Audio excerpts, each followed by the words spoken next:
Bien, a modo de contexto, querría decir que esto también es un trabajo en curso que nace en el contexto de un seminario impartido por Alberto Moreiras del CCIANEM esta primavera, al que muchos pudieron asistir por un medio u otro, y que en el fondo tenía la tarea de pensar ciertas cuestiones ligadas a la visión de infrapolítica desde las obras de Agustín García Calvo, Felipe Martínez Marzoa y Rafael Sánchez Ferlosio. Entonces, bien, comienzo mi lectura. En este trabajo se trata de analizar la crítica a la concepción de la historia en Rafael Sánchez Ferlosio a través de su estructuración clásica como alegoría del sacrificio, en la medida en que a través de esta concepción se pone en juego el sacrificio como motor de la historia. Para ello se analizan algunos fragmentos de Mientras no cambien los dioses, nada ha cambiado, y algunos pecios de otros textos recientemente reeditados bajo el título Campo de Reclamación. Asimismo, desde el análisis de estas cuestiones, se trata de pensar una conexión de esta crítica de Ferlosio a la alegoría sacrificial de la historia con la idea de desmetaforización imposible, ligada a la misión de infrapolítica a partir de la presentación de esta crítica como alegoría, desde una concepción que fundamentalmente se encuentra vinculada, en el caso de Ferlosio, con una reflexión en torno a la naturaleza metafórica del lenguaje en su texto sobre la transposición. Reflexión que posteriormente ha sido estudiada y denominada como teoría de la transposición por parte de José Luis Pardo y que a su juicio se presenta como una intervención fundamental en el contexto de la polémica sobre la metáfora que ocupó en los años 70 del siglo pasado a Paul Ricoeur y Jan Derrida. En 1986, Ferlosio publica su texto titulado Mientras no cambien los dioses, nada ha cambiado, donde, como es común en muchos de sus trabajos, parte de algunos textos periodísticos contemporáneos, que en este caso abordan los fracasos de la empresa espacial norteamericana, en especial a partir del naufragio del transbordador espacial Challenger en su 10ª misión en 1986. A juicio de Ferlosio, en el tratamiento periodístico de la cuestión, se comprueba la vigencia de una estructura legitimadora de una concepción de la historia que se encuentra íntimamente ligada con la noción de sacrificio como encubridora de la dominación en la historia. En esta misma dirección, ya desde el inicio del texto, Ferlosio observa el paralelismo existente en las apologías de la empresa científica y el deporte a través de la noción de hazaña como articulación donde prevalece la identidad del sujeto en un proceso de inversión de la lógica antigua, donde prevalecía el objeto sobre el sujeto de la acción y que Ferlosio denomina como proceso de endiosamiento e ilustra con el caso donde, cito, el fin y el contenido de cruzar a nado el río ya no es llegar hasta la amada, sino condecorarse a sí mismo con la hazaña. El análisis de Ferlosio sobre esta inversión se vincula al mismo tiempo con la explicitación del mecanismo a partir del cual, en ciertos discursos, fundamentalmente periodísticos, pero también filosóficos y políticos, se esgrime la muerte y el sufrimiento como justificación de la grandeza y necesariedad de determinadas acciones, puesto que, cito, no hay nada en este mundo equiparable al aura arrebolada de la sangre y de la muerte para adornar y ennoblecer ante los ojos de los hombres los estandartes de cualquier empresa. Fin de cita. A partir de esta crítica es necesario señalar la revisión de estos discursos al campo léxico-económico y de intercambio por parte de Ferlosio en su análisis crítico de la estructuración de estos discursos como la base de este movimiento alegórico de sacrificio en la filosofía de la historia. En este análisis, el sacrificio sería, por tanto, peaje necesario que ha de pagar toda empresa, sea esta personal, científica o de cualquier otra índole, de modo que se presenta en una lógica pervertida por la cual se quiere hacer pasar como precio necesario para un fin último, lo que no es más que el modo en que la historia se ha desarrollado de facto. En este punto podría señalarse, por tanto, la necesidad de emparentar este análisis de Ferlosio sobre la alegoría sacrificial de la historia con una crítica del principio de equivalencia general, esto es, a la total reducción abstractiva a valor de cambio. Cito. Que la llamada causa del progreso esté sujeta a accidentes no es considerado como un defecto o culpa que haya que achacarle, sino como una suerte de portazgo o de peaje que legitima la entrada en circulación de la nueva mercancía, o hasta la credencial que avala y ennoblece al portador para poder presentarla dignamente ante cualquiera, Se diría que la sangre y la muerte son a los ojos de los hombres el más seguro y acreditado título de garantía sobre el valor de cualquier cosa, y aquello que haya costado sangre y muerte, aquello mismo tienen por lo más valioso. Fin de cita. De esta manera, a partir de la introducción de la noción de sacrificio necesario para cualquier causa, el sufrimiento y la muerte se mercantilizan, entran en el juego de intercambio respecto al cual se convierten en monedas de cambio que derivan en la perpetuación de una razón instrumental. En esta misma línea de utilización del léxico económico, Ferlosio señala que la sacralización de la muerte como sacrificio es, cito, una forma de capitalización. Los sacrificados son una inversión. Parece que los depositarios de ese capital son los supervivientes, que habiéndolo recibido como fideicomiso, se obligan a mantener activa su rentabilidad. De lo contrario, habría defraudación. Donde en definitiva, esa defraudación tiene el sentido de eludir el pago del impuesto sacrificial obligatorio exigido por la historia.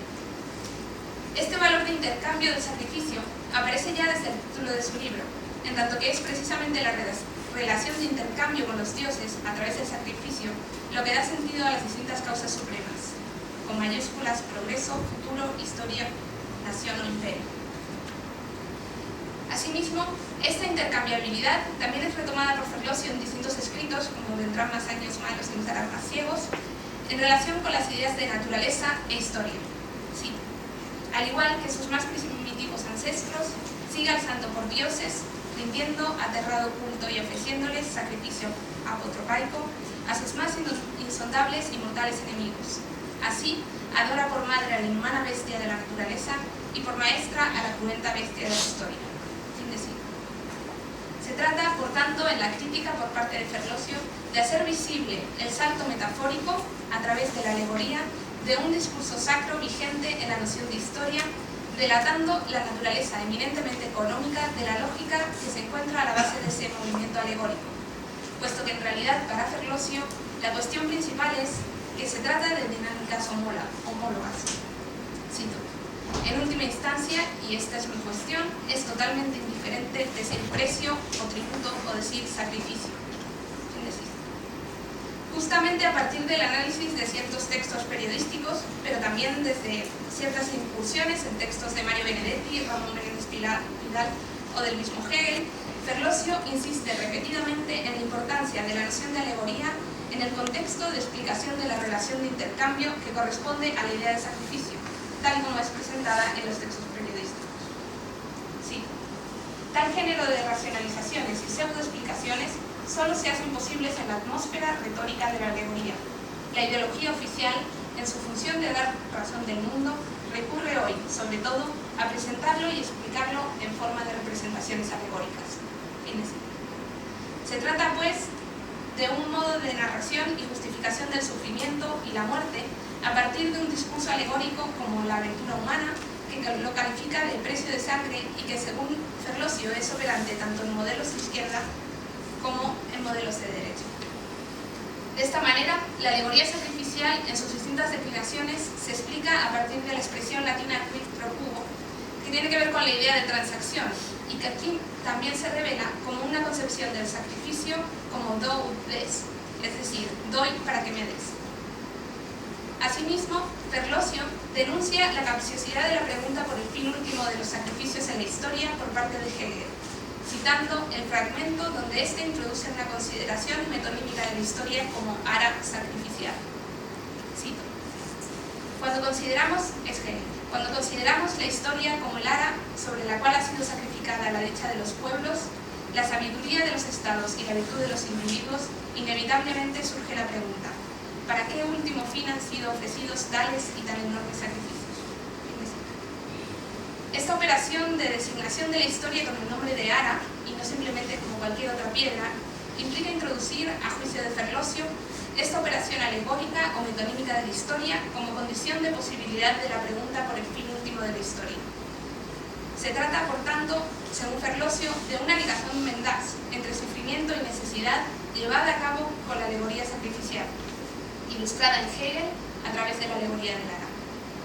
Cito: si la infinita sucesión de ejecuciones consumadas sobre el tajuelo de la historia por el hacha de la dominación no hubiese sido previamente interpretada por la alegoría bajo la idea de una intención sacrificial, nada podría haber condicionado la pregunta acerca de un fin último, que tan solo resulta postulado por la función de intercambio inherente al sacrificio. Pero, ¿y si la alegoría fuese mendaz? Careceríamos entonces de todo fundamento para preguntar por fin último alguno. La alegoría de Lara ejerce, pues, una vez más, el cometido de atar el sufrimiento a la necesidad. Fin de cita. Así pues, en las reflexiones en torno a la naturaleza alegórica del discurso de la historia, es manifiesto que la intervención del texto mientras no cambien los dioses, nada ha cambiado, se presenta como un ejercicio continuo de crítica de las numerosas alegorías que a distintos niveles operan contemporáneamente como herederas de una concepción de la historia de régimen sacrificial, por decirlo ahora con los términos de María Zambrano, con quien podría establecerse una conexión sobre este asunto. En la reciente publicación de Campo de Retamas se incluye un peso inédito donde Ferlosio recupera esta naturaleza alegórica del discurso de la historia. Dado que, cito, el razonamiento por alegorías no es solamente un achaque interno de la filosofía de la historia, el ars sacrificial de Hegel. En un sentido lato y general, la razón alegórica es la dolencia esencial constituyente de la historia misma, tramitada, si es que ahora puedo permitirme yo mismo una alegoría, por la constante interacción y realimentación positiva del juego de espejos, de la autorrepresentación humana o el palincesto en que una y otra vez activamente se transparentan entre sí la historia de los hechos y los hechos de la historia. Fin de cita. José Luis Pardo, en su texto El concepto vivo o ¿Dónde están las llaves? Ensayo sobre la falta de contextos, analiza la significación de la reflexión sobre la metáfora o transposición de Ferlosio a través de su puesta en diálogo con la polémica sobre la metáfora que ocupara a Riquet y Derrida. Desde este punto de partida, Pardo nombra la reflexión en torno a esta cuestión por parte de Ferlosio como teoría de la transposición, remitiéndose principalmente al texto de 1975 de Ferlosio titulado Sobre la transposición. Esta teoría de la transposición consiste para Pardo en una, cito, posibilidad lúcida y fructífera de reformular las relaciones entre concepto y metáfora, y perfectamente compatible con la pérdida de ingenuidad derivada del veneno nietzscheano en lo que hace a las relaciones de tensión entre ambos órdenes. En este texto, partiendo de la concepción nietzscheana, donde el concepto se considera como la ruina de la metáfora, en la medida en que habría olvidado su condición original y las marcas de su origen metafórico, Pardo señala asimismo la reversibilidad de esta ruina de la metáfora respecto al concepto. Esto es, la metáfora también es la ruina del concepto en la medida en que éste, en su posible relación con la metáfora, quedaría arruinado en cuanto concepto. De este modo, esta intervención supone para Pardo cierto borramiento de la distinción entre filosofía y literatura, entre concepto y metáfora, iniciada por Nietzsche, puesto que, cito, si el concepto ha de ser algo sin parentesco alguno con la metáfora, entonces no hay conceptos, y la filosofía no es más que literatura alienada e inconsciente de sí. En este sentido, Pardo señala la necesidad de considerar en primera instancia la definición de la metáfora heredada de Karl Bühler en el texto de Ferlosio, puesto que es definida por este como, cito, una superposición de esferas materiales o campos semánticos, y por lo tanto la conciencia de que se pone en juego un elemento léxico perteneciente a una esfera intrusa, una palabra ajena al acervo propio del contexto en cuestión. Por lo tanto, esta concepción de la metáfora se alimentaría de la diferenciación entre un sentido propio y un sentido figurado, donde se produce una transposición de sentido de un ámbito determinado a otro distinto. Desde esta definición, por tanto, según Pardo, la metáfora sería simultáneamente violación y perpetuación de la regla lingüística. Sí. La metáfora es una transgresión o interrupción de la normalidad lingüística que, sin embargo, no la neutraliza totalmente, ya que la innovación, cuando lo quiere, operada por la metáfora, solo puede producirse en contraste con y por tanto sobre un fondo previo de normalidad que la figura necesita conservar para poder resaltar y hacer relieve contra él. Rige aquí el tópico según el cual la excepción confirma la regla a la vez que la viola. Fin de cita.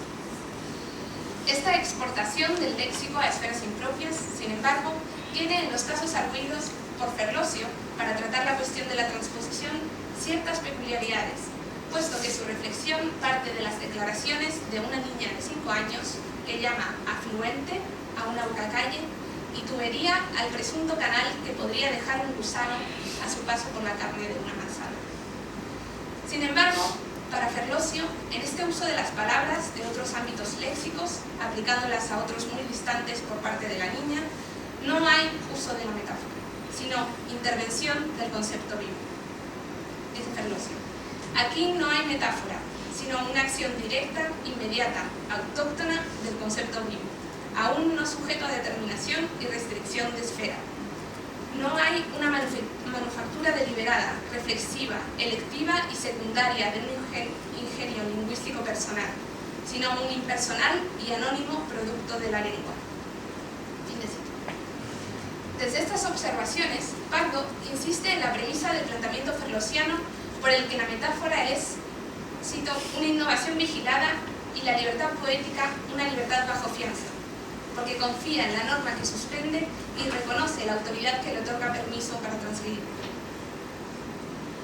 De este modo, la metáfora tendría en este sentido para nosotros dos aspectos que se encuentran íntimamente ligados en la medida en que su capacidad innovadora sobre el lenguaje es deudora de la conservación simultánea del resto de reglas que se mantienen intactas y a partir de las cuales es posible establecer la distinción entre sentido propio y figurado, presuponiendo como normatividad algo que es un fenómeno de hecho. La peculiaridad de los casos de transposición presentados por Ferlosio reside, por tanto, en su diferenciación de este sentido de metáfora clásica como distinción de lo propio y lo impropio. Así pues, la transposición infantil no es metafórica, según Ferlosio, porque a partir de las observaciones de Pardo a sí mismo, primero, cito, se produce sin previo reconocimiento de la normalidad lingüística vigente. Y segundo, porque no se trata de algo que el hablante hace con la lengua o con las palabras, sino de un movimiento propio de la lengua, hecho por la lengua misma. Por tanto, como se produce esa transposición según Pardo en su lectura de Ferlosio, se encuentra ligada al hecho de que, mientras que la fuerza innovadora de la metáfora se encuentra relacionada con la suposición de la distinción del léxico en ámbitos especializados, el concepto vivo tiene la capacidad de cuestionar, cito, toda normalidad y está antes de la distinción entre regla y excepción, o, si se prefiere, es una excepción o una irregularidad continua. La propiedad característica del concepto no depende para nada de la distinción entre propio e impropio, derivada de la configuración empírica de los campos semánticos en contextos. Fin de cita. Pardo señala, por tanto, haciéndose cargo de la polémica entre Riquet y Derrida desde Ferlosio, la necesidad de considerar la existencia tanto de metáforas muertas, fósiles susceptibles de ser catalogados por la filología, como de conceptos muertos, puesto que en definitiva, para Pardo, jugando con la formulación de Nietzsche, la metáfora es también, cito, la ruina del concepto. Lo conserva si es viva, aunque invirtiendo en transmisión consentida una espontaneidad irrestricta, y lo arruina si es fósil, porque elimina hasta la última sombra de excepcionalidad. Es lo que queda del concepto, como residuo en el habla normalizada. Acechar el brillo de los números entre los residuos arruinados es quizá la tarea de la filosofía y lo que sella su inquebrantable amistad con la literatura, los mitos o la poesía, vehículo de lo que en otro tiempo se llamaba sabiduría. Fin de cita. Es precisamente en este punto donde es necesario considerar esta intervención operada por la teoría de la transposición de Ferlosio en el contexto de la crítica a la metáfora heliopolítica en las coordenadas en las que recientemente Alberto Moreiras ha caracterizado el ejercicio infrapolítico como desmetaforización en una entrevista con Alejandro Castillo, donde señala, así, digamos que toda heliopolítica impone una metaforización, una forma de entender el espacio de la comunidad.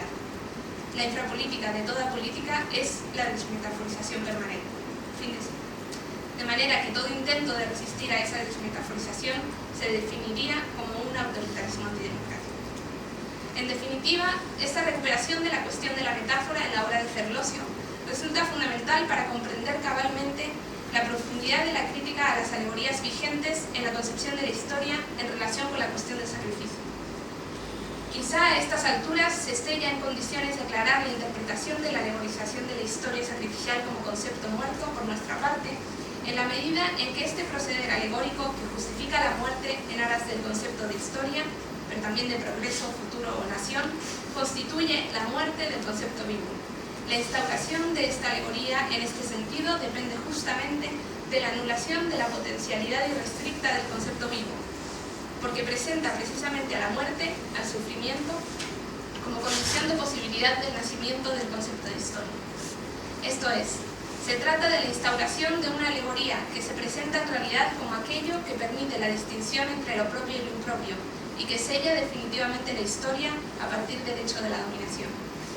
En este sentido, puede comprenderse este esfuerzo de pensamiento de la historia más allá de su alegoría sacrificial por parte de Ferlosio, como un esfuerzo continuo de desmetaforización, de visibilización de una alegorización que es la muerte misma del concepto como fuente de la metáfora, en la medida en que a través de la alegoría sacrificial se instaura el orden mismo de toda la realidad, sacrificio que inaugura la historia.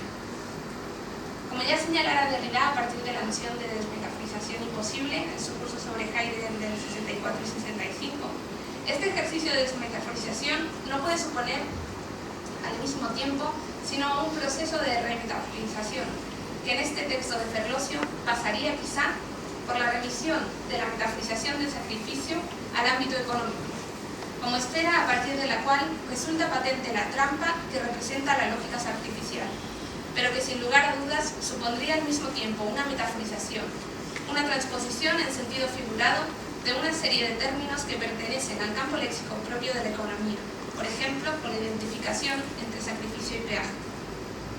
Al mismo tiempo, de la intervención de esta teoría de la transposición y la noción de concepto vivo, dependen también las diversas batidas en que la crítica a estas fosilizaciones alegóricas tiene lugar, puesto que queda destruida desde dentro la dicotomía entre concepto y metáfora como principio organizador de saberes, disciplinas e instituciones.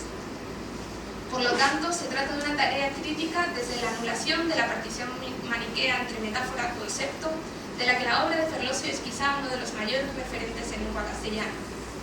En este sentido, a nuestro juicio, de una crítica radical llevada a cabo sobre la relación entre concepto y metáfora, depende la definición de la tarea de pensamiento emprendida, por ejemplo, por la noción de infrapolítica y su trabajo respecto al archivo.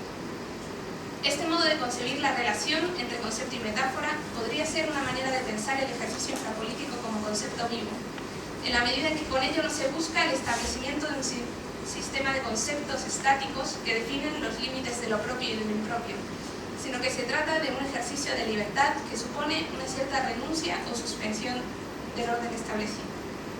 Es decir, ese ejercicio de desmetaforización a través del concepto vivo tendría que ver precisamente con la denuncia o destrucción de metáforas que han sedimentado como dominación. Este ejercicio de desmetaforización imposible quedaría ejemplificado por el tratamiento de Ferlosio de la alegoría sacrificial de la historia, puesto que, como concepto, la historia, así concebida, no es más que una metáfora que no es cuestionamiento de ningún orden, sino el origen y criterio del establecimiento mismo de la dominación. Y en este sentido no sería concepto vivo, sino muerto y fosilizado. Esta crítica se enfrenta, en suma, a toda concepción que sacraliza la palabra y que es rechazada por Ferlosio explícitamente como condición para la lectura de la reciente publicación de los precios reunidos bajo el título Campo de Retamas, donde advierte al lector, cito, y con esta cita quisiera terminar: a la esencia de la palabra pertenece el ser profano, es lo profano por excelencia. Por eso mismo, la sacralización es el medio específico adoptado por quienes quieren ampararse en ella, o sea, defenderse de ella. La palabra sagrada ya no dice, no habla, no es más que letra muerta, voz muda, signo inerte. La sacralización sumerge toda luz de significación en las tinieblas de la materia gráfica o sonora, materia ciega pero segura y firme como un loray de mar inconmovible. La palabra sagrada apaga toda virtualidad significante para adquirir poder performativo. No busca ser entendida, sino obedecida. De ahí que haya de ser siempre literal, como una abracadabra. Muchas gracias. Gracias por primero. Y quería hacer una pregunta conectando las ponencias de César y Belén. y es la siguiente. Podemos pensar esta lógica de los restos sobre que hablaste, César, como un desafío al sacrificio, porque el sacrificio no debe tener un resto, ¿no? Se supone un intercambio total, sin sobrantes, sin nada. Y en Bolaño tenemos esta proliferación de los cuerpos y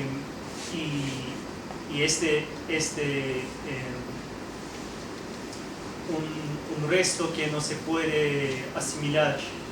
Entonces estaba pensando, porque Bolaño no, como explicaste, César, Bolaño no explica a los muertos, el misterio queda sin resolución, y lo que tenemos son los restos, los cadáveres.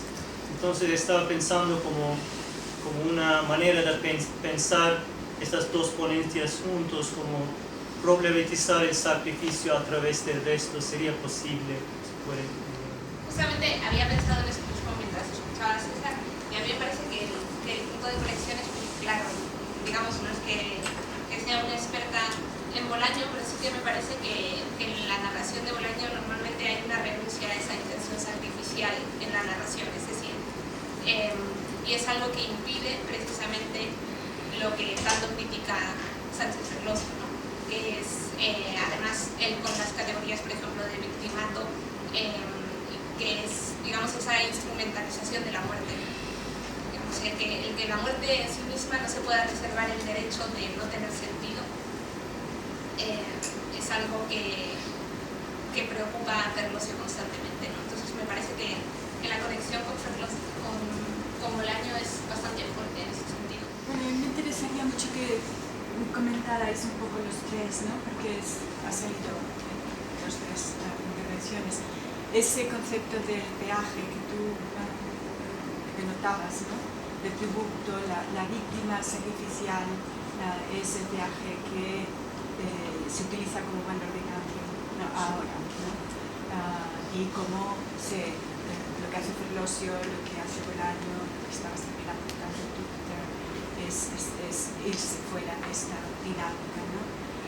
Y estaba pensando si también en el momento del evento de los disparos de la iglesia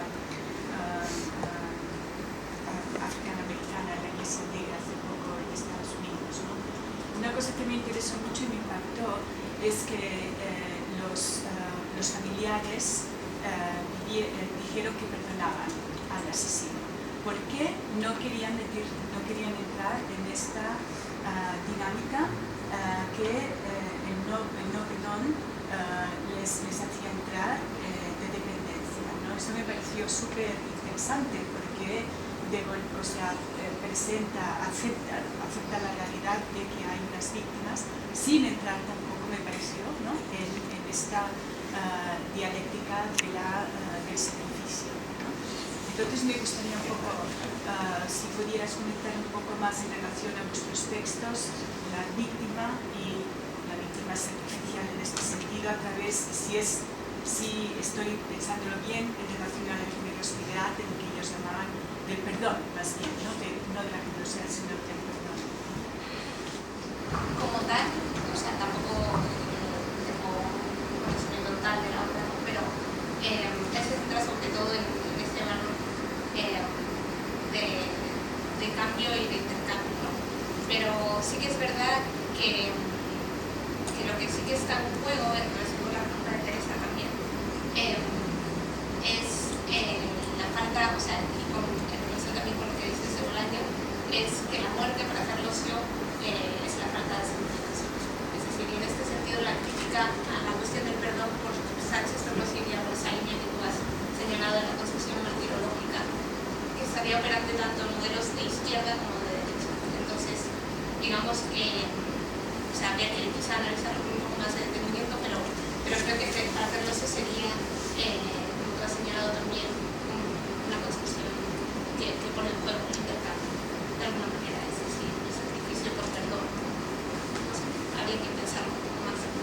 Pero esta cuestión de que señala sobre el valor de cambio está a su vez relacionada con la cuestión, con dos términos que utiliza Ferlosio, que son tiempo consultivo y tiempo adquisitivo, y que tienen que ver, quizá, no sé, me ocurre ahora preguntar que se podrían pensar a partir de tiempo adquisitivo como el valor de cambio, mientras que el tiempo consultivo tiene que ver más con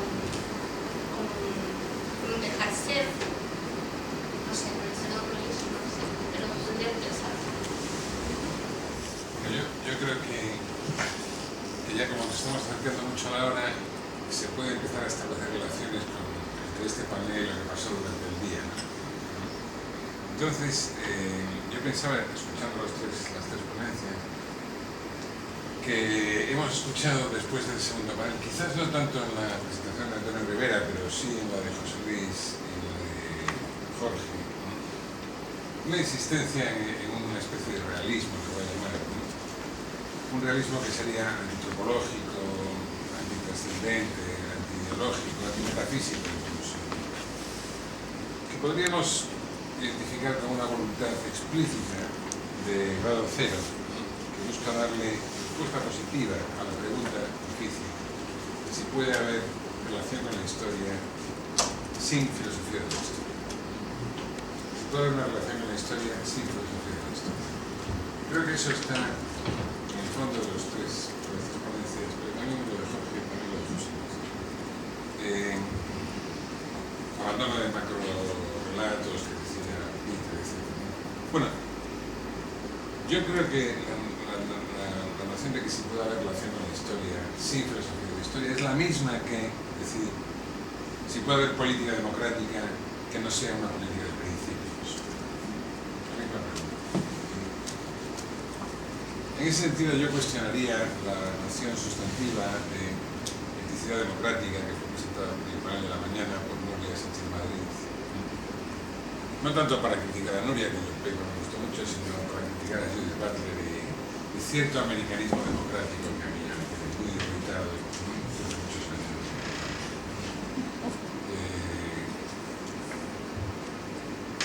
Estoy tratando de hacerme cargo del título de la conferencia, Conceptos fundamentales del pensamiento político contemporáneo, y ver si este grupo, digamos, va conformando cierta línea, ciertas líneas. Entonces propongo eso. Bueno, digamos, cifremos mi petición de comentario en esa noción de si puede haber relación con la historia sin filosofía de la historia, ¿no? Si puede haber política democrática que no sea una política de principios, yo entiendo como yo. Yo quisiera decir algo de que haces alusión a ello, Alberto, y quizá esto suscite también, puesto que lo voy a ayudar con cosas que se han dicho aquí en intervención de la mesa. Creo que la filosofía de la historia está efectivamente puesta en cuestión, porque es lo más contradictorio tal y como se ha perfilado desde el 19 con lo que podemos entender por lo político, ¿no? La necesidad frente a la contingencia, el determinismo frente a la acción libre, el organicismo frente a la artificialidad que tiene que tener la acción. Aquí se habla de metáforas, es muy llamativo la presencia de metáforas organicistas constantes en los filósofos de la historia, ¿no? En este sentido, Marx es muy deudor de esto, ha convertido al hombre de la libertad y la acción en un agente de la historia, ¿no? De manera que la revolución es como una especie de catalizador químico, que lo único que puede hacer es acelerar una reacción, algo que ya está en curso, ¿no? En este sentido. Pero creo que hay que ir más allá, ¿no? de una relación con la historia sin filosofía de la historia. Es que creo que ya el problema está en la historia misma, en el concepto mismo de historia, en considerar que el hombre, cuando actúa políticamente, hace historia.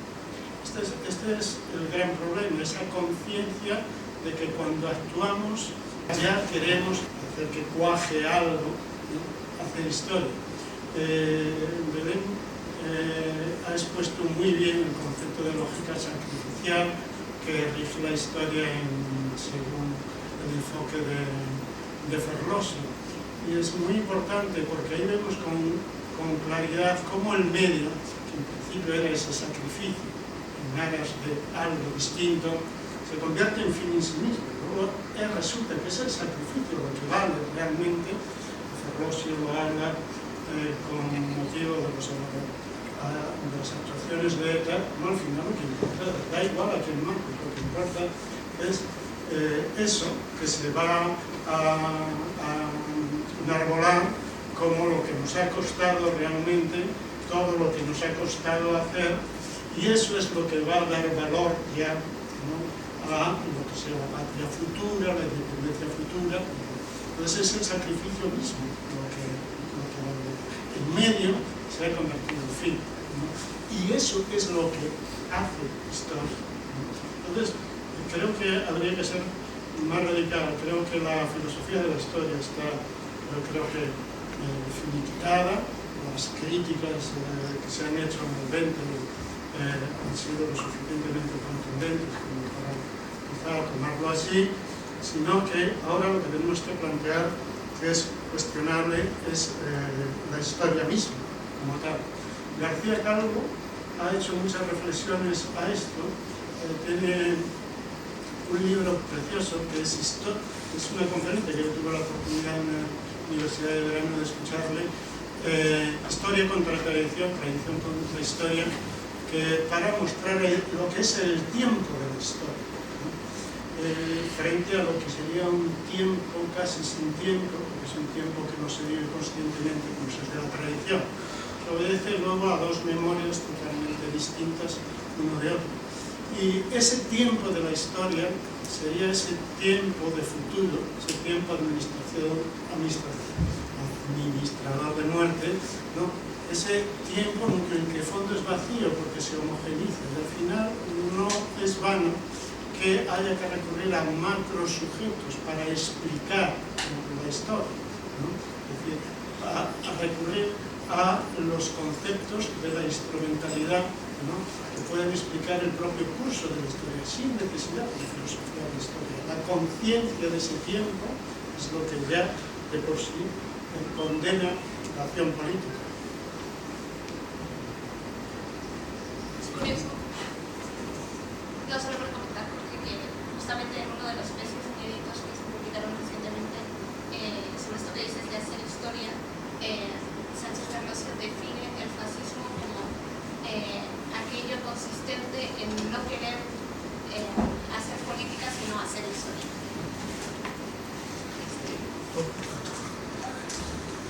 ¿Sabéis?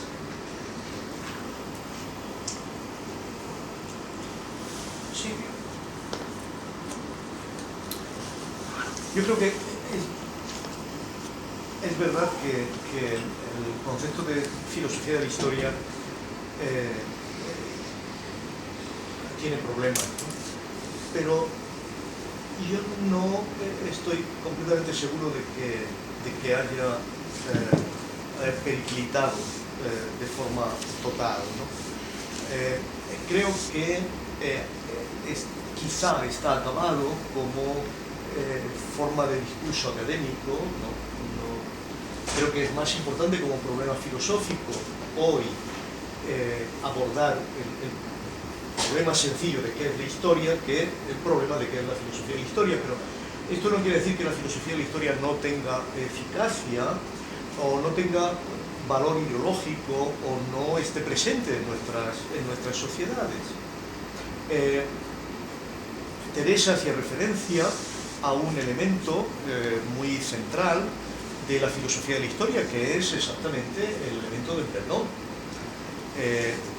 La fenomenología del espíritu de Hegel, que naturalmente es un filósofo del sacrificio, muestra con toda claridad que el concepto último de cualquier filosofía de la historia es el perdón, puesto que no existe la posibilidad de organizar una filosofía de la historia que no tenga una impronta cristiana. No existe... El cristianismo es constitutivamente filosofía de la historia, el cristianismo es muchas más cosas, y en cierto modo, es la aspiración ineludible de organizar una comunidad a través del perdón. Si uno aprecia mínimamente la diferente fenomenología del perdón en Estados Unidos o el perdón en España, por ejemplo, descubre cómo el fenómeno del terrorismo en España, ni por la parte de los actores, ¿no?, ni por la parte de las víctimas, han empleado jamás la palabra perdón. Nunca. Nunca ha pasado eso.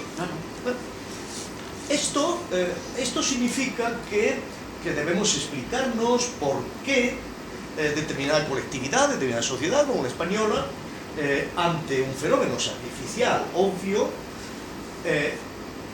no está en el horizonte del perdón. Y tenemos que explicarnos por qué una sociedad como la norteamericana, ante unas irrupciones sacrificiales obvias, inmediatamente activa la retórica del perdón. Yo creo que Hegel nos da la razón en esto. La retórica del perdón es un recurso completamente ineludible para una comunidad que siga siendo una comunidad estatal. Lo cual viene a decir que, naturalmente, España es otra cosa, no lo sabemos muy bien, porque en el fondo, para Hegel, cualquier comunidad estatal que se precie tiene una dimensión mundial, tiene una dimensión imperial, tiene una dimensión universal. Desde ese punto de vista, cuando las víctimas americanas están diciendo que perdonan, están diciendo que su valor supremo es el mantenimiento de una comunidad. Y el mantenimiento de una comunidad que está fundando una mirada que tiene pretensiones de universalidad. Por lo tanto, hoy no estaríamos en condiciones de justificar esto hegelianamente, pero las víctimas americanas no lo saben, pero están estableciendo enunciados específicamente hegelianos, ¿no? Por lo tanto, la pregunta de Alberto es muy pertinente, ¿no? ¿Cómo debemos cómo podemos relacionarnos con la historia, pero no con la filosofía de la historia? Esto me parece que es magnífico, y creo que lo que organiza tanto la ponencia de César, que lamentablemente ha tenido que salir por cuestiones imperativas, como la de Belén, nos muestra que efectivamente pasa por la destrucción filosófica del concepto de sacrificio y todos los conceptos anejos a este concepto. Ahora, el problema filosófico para mí, una vez que decimos eso, naturalmente dejando aparte el concepto de historia, que creo que tendríamos que plantearnos en los términos en los que estaba operando Alberto, ¿no? Si efectivamente estamos en una posición materialista en el sentido de no reconocer otra cosa más que singulares, entonces el concepto de historia es como se garantiza la transmisión de un legado entre singulares, ¿no? Esta es realmente la cuestión de la historia, como hay legados de experiencia que se transmiten entre singulares. Y esto obviamente no sería fácil de hacerlo, a no ser que medien algún tipo de instituciones. Por lo tanto, la única manera de vincularnos al pensamiento de la historia sería el problema de la institución, lo cual para la universidad es claro y es indicativo de dónde está realmente el problema en el que estamos viviendo, ¿no? Pero tengo la impresión, para cortar, que tenemos, y para llevar el problema donde quiero ir, que es a la ponencia que veo menos clara, porque que es la de Peter, tenemos que ampliar la lógica del sacrificio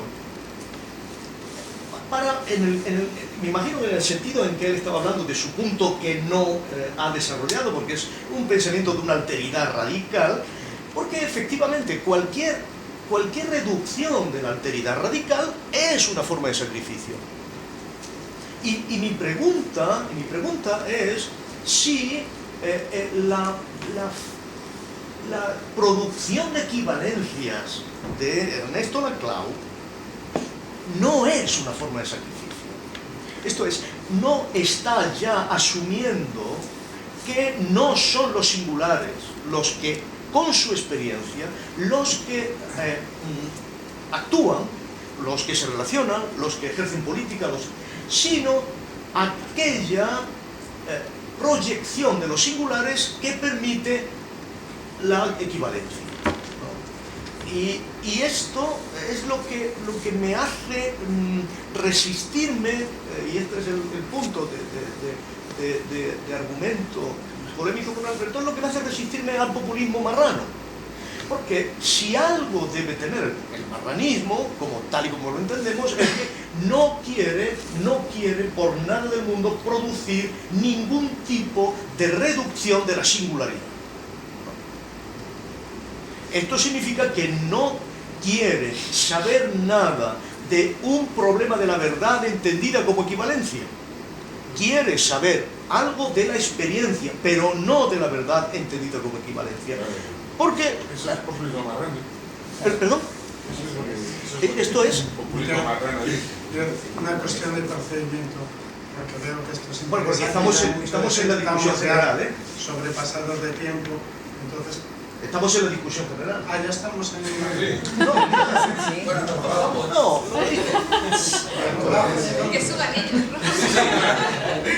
No, estamos en la discusión general, ¿no? Lo dijo Alberto. Nosotros hemos preguntado.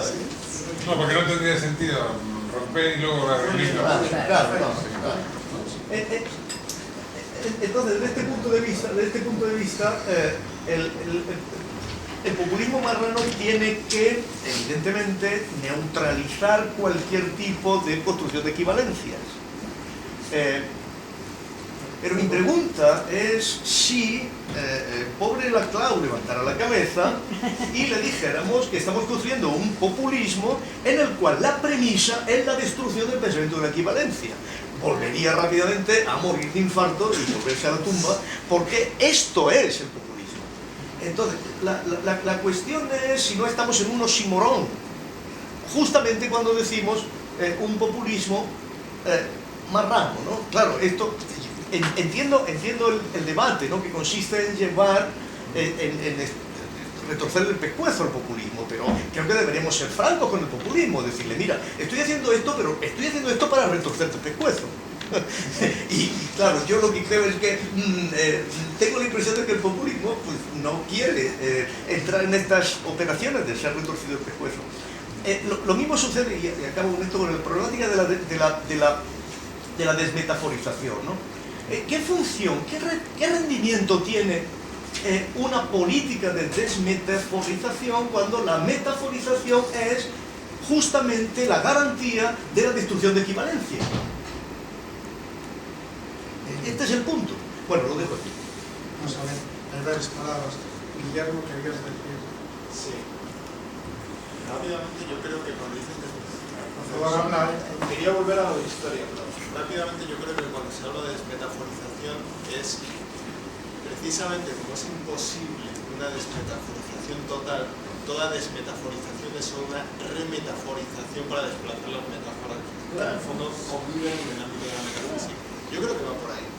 Pero yo quería hacerte una pregunta sobre García Calvo. Precisamente historia versus tradición muestran dos accesos fenomenológicos a la memoria o cultural. Entonces decías que además de atacar la filosofía de la historia, había que atacar la historia misma. Y entonces hacías esa oposición de García Calvo. Entonces yo me preguntaba si podríamos conectar eso con Martínez Marzoa y cómo señala que la historia como continente ilimitado, continuo ilimitado, homogéneo, y que por lo tanto nos lleva a una noción de tiempo, que podríamos hablar de tiempo undar, como sucesión de horas. Me pregunto si precisamente cuando Marzoa establece una génesis de esa historia, génesis helenística, y un anunciamiento de acabamiento de esa historia, una vez que existe idealista, si en ese en esa historia de la filosofía que nos narra Martín de Marzoa, si quieres que también hay unas claves para poder pensar contra la historia o de otro modo. De otro modo que quizá nos lleva a José a la pluralidad de historias o a historia incluso, no sé cómo se podría pensar eso. Pero quería preguntarte eso, la conexión de Marzoa con ese músculo de García Márquez. Vamos a ver, creo que, aunque no conozco toda la producción de Marzoa al respecto, soy buena parte de ella, creo todo lo que he leído de él referente al leninismo, el momento en que en cierto modo, digamos, hay una conciencia casi meta que da lugar a la aparición de géneros, da lugar a la aparición de la gramática como tal. Todo eso es García Calvo. Lo ha explicado García Calvo mucho antes, aquí no importa si mucho antes después, pero quiero decir que es muy posible que acaso en esta propia facultad se lo escuchara al propio García Calvo argumentados, ¿no? Y es asombrosa la afinidad que hay. Ahora, yendo ya directamente a la pregunta, ¿hay ahí realmente en Marzoa una crítica que pudiera contestar a la filosofía de la historia? Así como García Calvo creo que es muy coherente en todo momento con ese planteamiento, entonces mantiene que la historia en realidad obedece a esa concepción que se llama idética del tiempo, en un tiempo que se sabe, como los que construyen la gramática saben ya de la lengua. Entonces es cuando la lengua se traiciona a sí misma, porque justamente hablamos bien cuando no sabemos de la lengua. Entonces, mientras García Calvo se mantiene en la crítica a una concepción idética del tiempo, entonces es más radical. De esa concepción idética vienen a ser fenómenos que la muestran, por ejemplo, la constitución de los géneros literarios, la constitución de la gramática, muchos ejemplos preciosos que hay en ese terreno. En Marzoa hay una especie, por esto lo he discutido con él, he tenido esta oportunidad, de filosofía de la historia, curiosamente. Hay por un lado esta crítica, pero por otro lado hay un desarrollo casi teleológico que parte de su idea de la forma polis en Grecia y anuncia clarísimamente todos los desarrollos posteriores hasta la República Democrática, que no es más que un extraer consecuencias continuamente de lo anterior, de aquello que él dice muchas veces, de ese juego que se está jugando, pues hacerlo explícito. Y ese es el siguiente paso. Y eso establece un tiempo pues muy difícil no categorizarlo como filosofía de la historia. Y ese elemento es un elemento que yo veo de debilidad crítica en Marzoa. Hemos discutido esto, por ejemplo, claramente con su concepto de Hobbes, de Leviatán, que es claramente histórico en Marzoa, porque lo sitúa en este desarrollo teleológico, ¿no? Y así puede sostener que fuera de lo que es el papel de la obra de Leviatán, fuera de lo que fue toda la disputa polémica de Hobbes en su tiempo, todas las intenciones contrarrevolucionarias, etcétera, todo lo que fue el contexto de la Revolución Inglesa, todo esto nos juega para poder entresecar esta línea que va a enlazar ese Hobbes con la República Democrática Final. Entonces, en ese sentido, sin quererlo, viene a ser, sin quererlo o no sé, parece que le da igual, esta un deudor de esa filosofía. Bueno, hay varias palabras, comentarios. No, tal vez introducir una que a mí me importa como interesa, ¿no? Respecto a la cosa de la historia, que es la historia natural. O sea, a mí me interesa mucho, por ejemplo, ¿no? Ingresar en una tipo de Bergson, como de Deleuze, de Crecio, no podría seguir, digamos, en canon, ¿no? Un cierto canon, ¿no? Entrar en una historia desde la historia natural, desde ese borde de la historia natural. Eso es como una cosa, respecto al punto que estaba planteando Alberto, ¿no? A propósito de la relación entre historia, filosofía y la historia, a mí me interesaría más la relación historia natural. Y con la historia natural también muy fuertemente en Benjamin, ¿no? También uno puede tener una entrada en esa. Y tomar toda una genealogía materialista hacia atrás. Nietzsche, de partida. Nietzsche es un personaje sería clave ahí, ¿no? En el sentido de ver la historia como una burbuja, digamos, ¿no? Que flota en el lomo del tigre, ¿no? No podemos simplemente disolver ese pliegue con la historia natural. Pero respecto de esta otra cosa que sí estaba presente, digamos, la que estaba planteando Alberto, ¿no? El conservismo sobre la singularidad, ¿no? O sea, yo estoy de acuerdo, no, digamos, tengo muy claro qué es lo que finalmente está planteando el conservismo en el sentido que se va a comentar, porque la noción de singularidad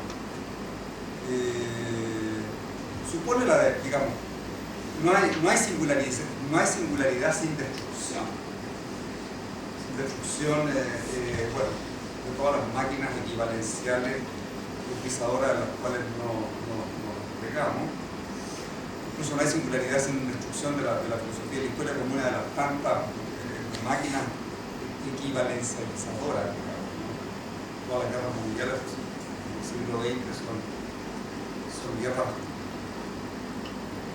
de filosofía de la historia. Son filosofías de la historia en guerra que curiosamente son filosofías de la historia en un punto equivalente. Uno tendría que pensar, digamos, bajo esa filosofía de la historia justamente el despliegue del capital, el despliegue del valor que no tiene, que sin filosofía de la historia produce filosofía de la historia. O sea, no hay una filosofía de la historia del capital. ¿Entienden? El capital produce, digamos, un poco la fórmula husserliana, digamos, ¿no? Un proceso sin filosofía de la historia que produce filosofía de la historia. Entonces, por una parte singularidad, claro, pero no está claro que nosotros, digamos, claro, probablemente hay una zona, hay una dimensión en que sí, como diría, participamos de la singularidad, entre comillas, ¿no? O bueno, tú lo mencionabas un poco también en tu ponencia, ¿no? A propósito de esa dimensión del estilo, ¿no? Que pudiese ahí emerger, ¿no? una zona de la singularidad, pero en general eso es todo lo que se nos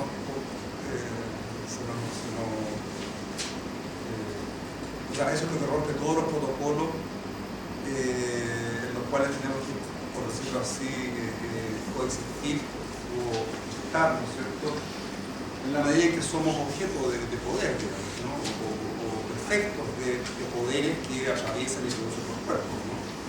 Entonces, la singularidad es una exigencia muy difícil de la producción, por decirlo así, de la singularidad. De algún modo hay que producirla o hay que despejar muchas cosas para que también se puede decir así, digamos, ¿no? La singularidad ya está, pero en realidad está recubierta de historia y hay que despejar esa cuestión para en todo caso es muy difícil a mí de entender la filosofía de la historia de aquello que produce filosofía de la historia. Entonces, en un contexto, arrancando de Marx, que su base podría llevar como atrás, la filosofía de la historia es un modo de la metaforización del capital. Ahí aparece esa otra figura de la metáfora. Yo creo que lo que supone la metáfora es la metamorfosis. Una metáfora igual es de algún modo una producción de forma, ¿no? un desplazamiento de forma a forma. La metamorfosis es la deformación de la forma. O sea, es lo que no pasa de una forma a otra, y yo diría en ese principio de la metamorfosis, por ejemplo, sí, una una confrontación con la equivalencia, ¿no? O sea, uno toleraría, pero la equivalencia no puede dar es un proceso. Todo lo que tiene que dialectizar, por decirlo así, ¿no? La equivalencia es el movimiento metamórfico, que es una deformación, o sea, que es una gestaltung, se podría decir, un proceso, o sea, no un proceso de formación de la forma, sino una deformación de la forma, ¿no? que no tiene tecnología, ¿no? Ahora eso yo creo que también se vincula con la noción de singularidad. Nos salió publicado Empire de Jardinelli. Inmediatamente la Clau comentó que les faltaba política, les faltaba una política. Y a eso contestaron Jardinelli diciendo, no, porque tú hablarás de la formación de una cadena de equivalencias, pero nosotros hablamos de la formación del lenguaje común. La formación de un lenguaje común.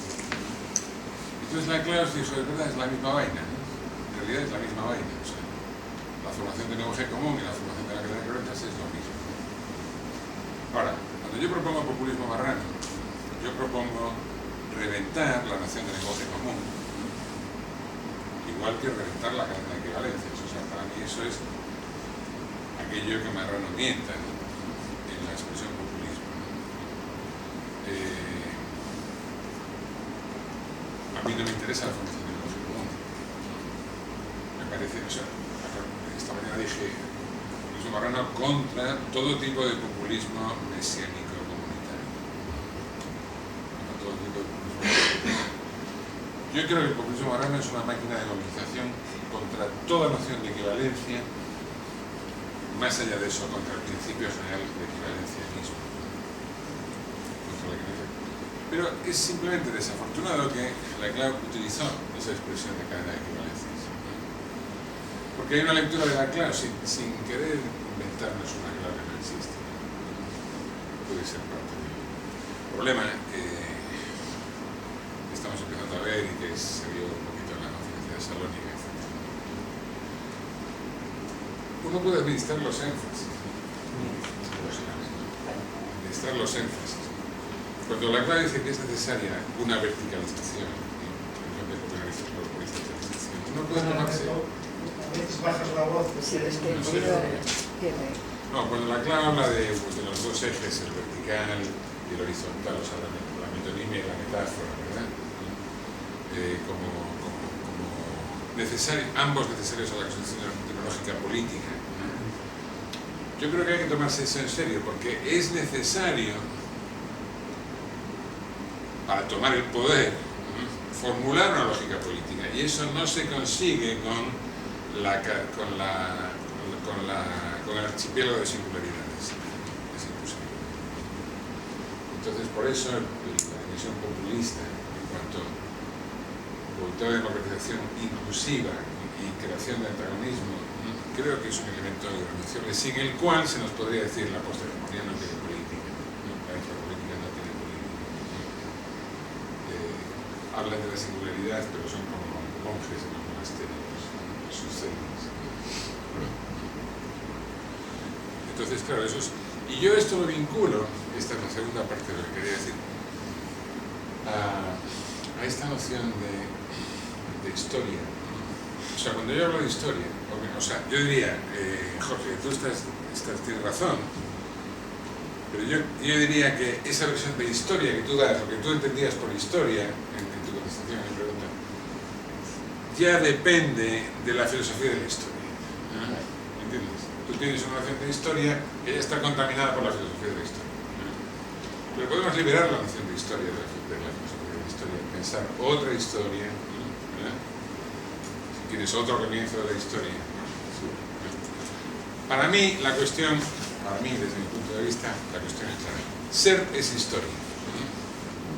Ser es historia, historia es ser. O sea, para mí la vinculación a ese tema es una vinculación que tiene que ver con la diferencia antropológica de Heidegger, la destrucción del hegelianismo, que eso es lo que está en juego.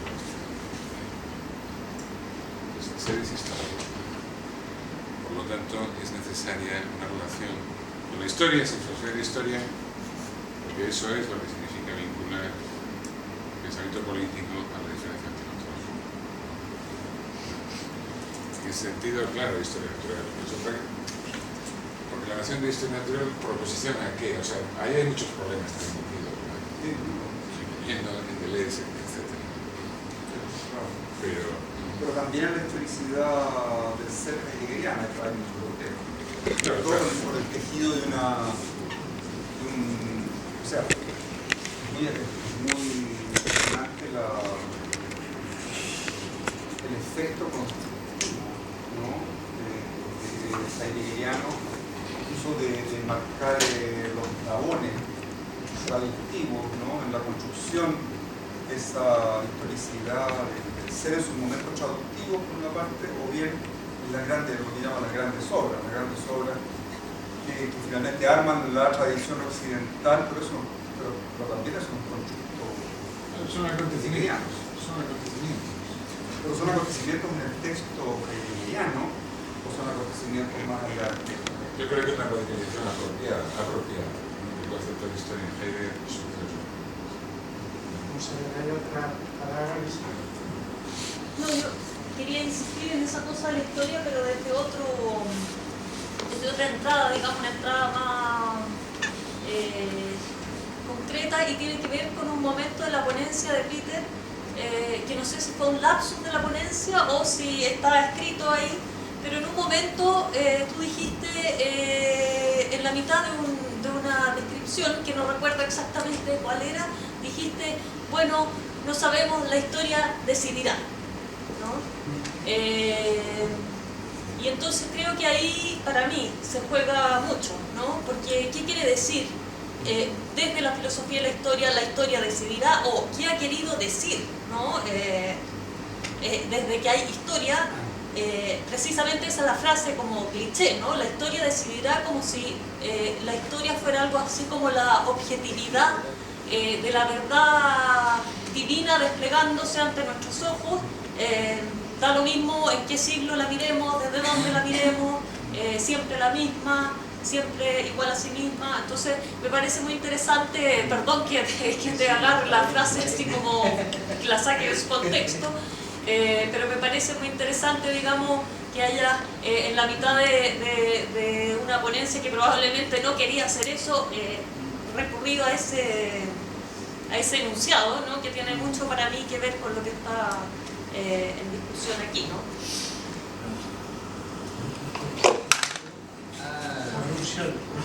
Sí, no, buena observación, sí, no, hay una ambigüedad ahí que simplemente fue una frase que escribí durante un tiempo, pero sí, es verdad. O sea, cuando la escribí, evidentemente estaba pensando en una forma de conceptualizar la historia en la que un poco lo inesperado de lo que puede pasar, digamos, ¿no? Pero evidentemente poniendo cierta subjetividad en la historia de esa versión. ¿Puedo insistir solo un momento? Es que, de acuerdo, pero más allá, digamos, más allá de lo que tú querías o no querías hacer con la frase, lo que me parece interesante es que la cuestión de la decisión, ¿no? Que también trabajaba César en su ponencia, bueno, y que en la cual se ha insistido mucho también durante el día, ¿no? También está en juego ahí, ¿no? Porque la pregunta sería, ¿qué es lo que decide, ¿no? Cuando decide eso que llamamos historia, ¿no?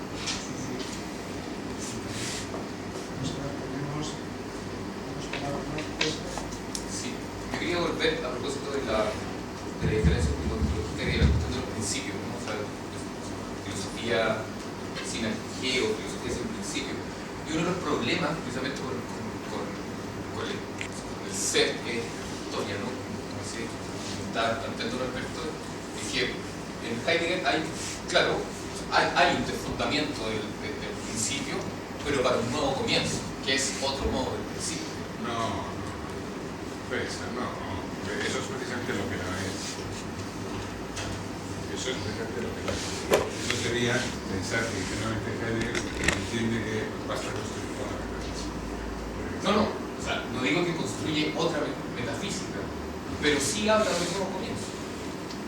Eso. Habla de, O sea, nunca habla de un nuevo comienzo, habla del otro comienzo. el otro no. El otro comienzo y el otro comienzo. El otro comienzo es la interrupción o la respuesta. Solo eso. Pero es otro comienzo, es otra cosa que comienzo. O sea, es que es complicado, ¿no? O sea, yo estoy de acuerdo y yo entiendo, o sea, y me interesa, ¿no? La cuestión del alquiler, ¿no? Y el problema de los principios, pero también el problema del final, al mismo tiempo, o sea, una filosofía última, ¿no?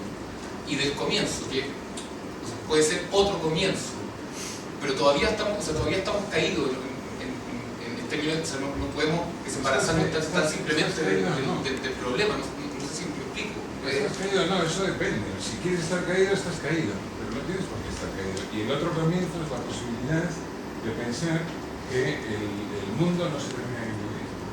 No es más que eso. Tenemos otra palabra. Ya. Yo me quería dirigir al profesor Villacañas, que antes ha parecido que yo como refutaba lo que estaba diciendo, pero para mal. Bueno, cuando ha hablado de que Teresa ha hablado del perdón en el caso de los atentados en Estados Unidos, y el profesor Villacañas ha dicho que en España, con ETA, pues que no hay perdón. Y entonces yo creo que hay que matizar mucho, porque son las víctimas las que son diferentes. A ver, el tema está en que la comunidad que ha sido asesinada en Estados Unidos ha sido la comunidad que está reprimida. Y aquí, cuando asesinaron, era quien mandaba y quien lo saca cada vez que manda, que es distinto. Entonces, por ejemplo, Alberto habla en Cristianismo sin redención. Sí, porque ha dicho antes el profesor Villacañas que él entendía la historia de la filosofía como la historia del cristianismo. Entonces, bueno, entonces entiendo que esa redención es la que le niegan a los etarras. Esa redención. Entonces, eso es lo que hace que aquí no es que seamos distintos. Aquí cuando ha gobernado otro partido político no hemos sacado el estandarte de los muertos. No es que seamos distintos. Aquí es que se saca porque es rentable. Y ya, vamos, desde mi punto de vista. Entonces, no es que no haya perdón. Claro que hay perdón en la sociedad. Claro que hay mucha lucha por reinsertar a la gente y porque todo esto se olvide, se pase el duelo y vivamos y sigamos adelante. Pero hay un movimiento político que le es rentable y lo saca cada vez que le conviene. Entonces no es que no haya perdón a las víctimas, es que las víctimas, si les toca el gobierno de ese partido político, pues se van para atrás, y si les toca a otro, se van para adelante. El año pasado estábamos intentando que los presos de Anclares salieran, por lo menos tuvieran el acercamiento normal. Y ahora resulta que están penalizados y casi vueltos a juzgar. Entonces, no es que España sea distinta, es que aquí no queremos la redención para esa gente. Al final no es solo el gobierno el que se niega a emplear la noción de perdón. Es todo el colectivo de víctimas, o una gran parte del colectivo de víctimas, el que se niega a emplear esta terminología. Pero lo decisivo para mí es cómo se ve la colectividad, cómo se ve la comunidad en un caso y en otro. Yo estoy de acuerdo con lo que dice. En España es muy frecuente ver una comunidad que solo se construye sobre la fragmentación previa, solo se construye sobre la eliminación de la redención. Estamos de acuerdo, pero en cierto modo esto lo que significa es que España posiblemente ni siquiera en sus tiempos de potencia imperial estuvo en condiciones de verse como una comunidad universal.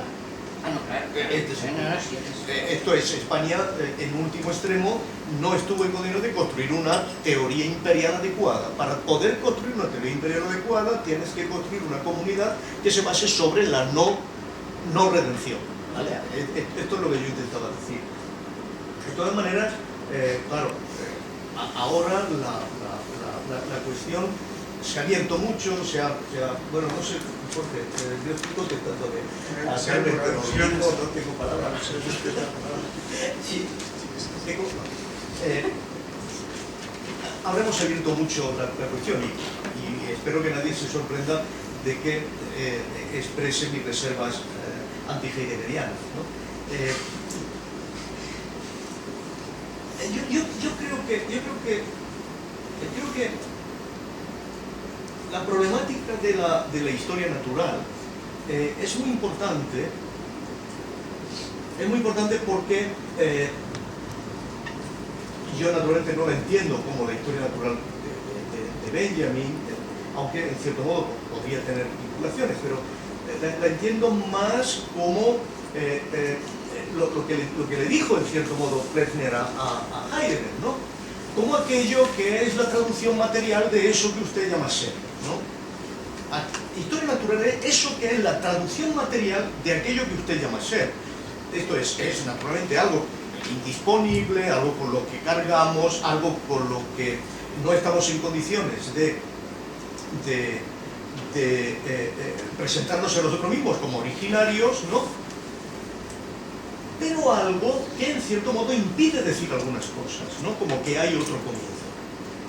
La historia natural impide decir que hay otro comienzo. Yo creo que esta es la clave, Alberto, de la cuestión, ¿no? La historia natural es un cierto orden de irreversibilidad que hace que no podemos hablar de tener otro comienzo, porque aquello con lo que cargamos, que es una historia natural de 5 millones de años aproximadamente, 2 millones de años, de configuración cerebral, de configuración orgánica, esto no impide un nuevo comienzo, esto nos lleva a una vía que ineludiblemente, y yo creo que esta es la gran aportación de Nietzsche, no puede estar en condiciones de mostrar la evolución al margen de la rebelión del singular. Esto es lo que no puede haber otro comienzo, la rebelión del singular como algo que escapa a ser un mero medio. Entonces, es algo que por su complejidad psíquica se eleva a la configuración de fin en sí. Yo no creo que estemos en condiciones de tener un nuevo comienzo en relación con eso, en relación con el hecho de que el singular, sea cual sea la evolución con la que carga, escapa a todas las cadenas evolutivas y está en condiciones de, quizá eso sea el nihilismo, no lo sé, tengo que decir, esto tiene un fin en sí mismo que debo yo dárselo, ¿no? Esto, por mucho que haya sucedido el nazismo, por mucho que haya sucedido este tipo de configuraciones que acaban diciéndole singular, usted no tiene la posibilidad de autodefinirse, esto no tiene en cierto modo un gran futuro, ¿no? Y claro, el problema, esto nos plantea un problema que es un problema de materialismo puro y duro, ¿no? O sea, si esto es así como la historia, si esto es así como lo común, y yo creo que el problema que tú insistes de manera muy precisa es esto. No, José Luis, archipiélagos de singulares no hacen política, claro, los archipiélagos singulares no hacen política.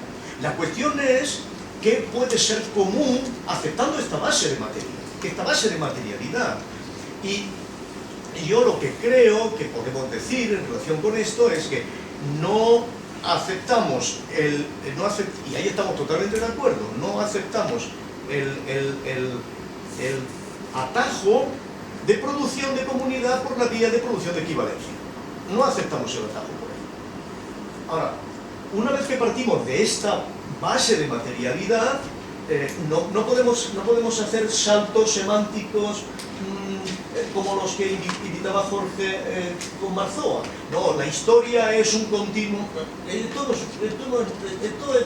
Esto cuando el singular está aquí, no puede decir, no, la historia es un continuo. No, la historia no hay más que generaciones de singulares. Por lo tanto, no me diga usted que la historia es un continuo, porque eso es un salto semántico que no está fundado fenomenológicamente desde lo que sabemos que es el singular. ¿Cómo podemos producir algo común sobre singulares? Este es el problema. Y yo creo que esto no puede hacerse más que sobre la reivindicación de un lugar, de un único lugar, donde los singulares inexorablemente aparecen compartiendo experiencia. Y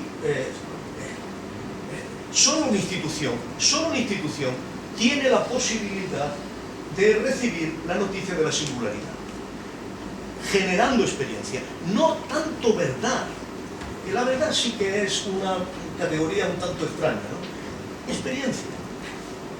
Por eso para mí la cuestión de la política, y esta es mi acusación fundamental al populismo, es que desteje completamente la vida institucional justamente para que no quede más que una equivalencia fantasmagórica, ilusoria, ideológica.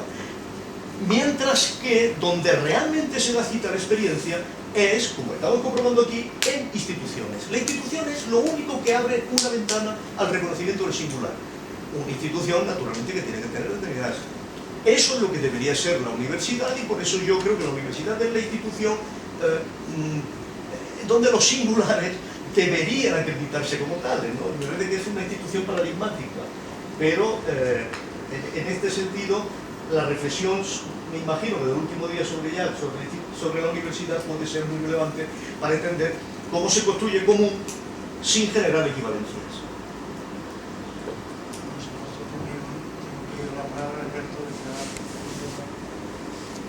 ¿Cómo se construye común sin generar equivalencias? Pero, vamos a ver, la equivalencia política se construye desde el antagonismo. Yo no quiero pagarle 5 euros al banco cada vez que uso la maquinita, ¿cómo se llama? El cajero. El cajero automático. Me toca los huevos pagarle 5 euros al banco. Y un griego no quiere quedarse sin su jubilación. Es el antagonismo a los que nos están haciendo a él que es sin jubilación y a mí pagar los 5 euros lo que provoca la comunidad. Y eso es todo. Eso es lo que significa equivalencia matemática. No es más que eso. Se genera a partir del antagonismo. Por eso la presencia, la convocatoria de un enemigo es fundamental para el proceso político. Y no es más que eso. Yo diría que en ese sentido, hablar de la creación del lenguaje común, aunque sea en la universidad, es idealismo con respecto de la versión dura, que es no. Solo el enemigo puede crear. Ahora, yo no sé cómo estaba haciendo la expresión en el otro comienzo, pero el otro comienzo en Heidegger no es más que... No es la pretensión de empezar la historia de nuevo, de ninguna forma. Es simplemente decir, entendamos que estamos en el final de la metafísica. La metafísica ha llegado a una consumación y que por lo tanto hay un imperativo de encontrar una forma u otra de percibir lo natural.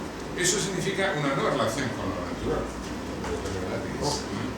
Una nueva, pero no una recreación o una invención de lo natural, obviamente, ¿no? Pero significa, por ejemplo, que la fisis ya no va a ser usada como recurso de explotación, etcétera, etcétera. Eso no significa.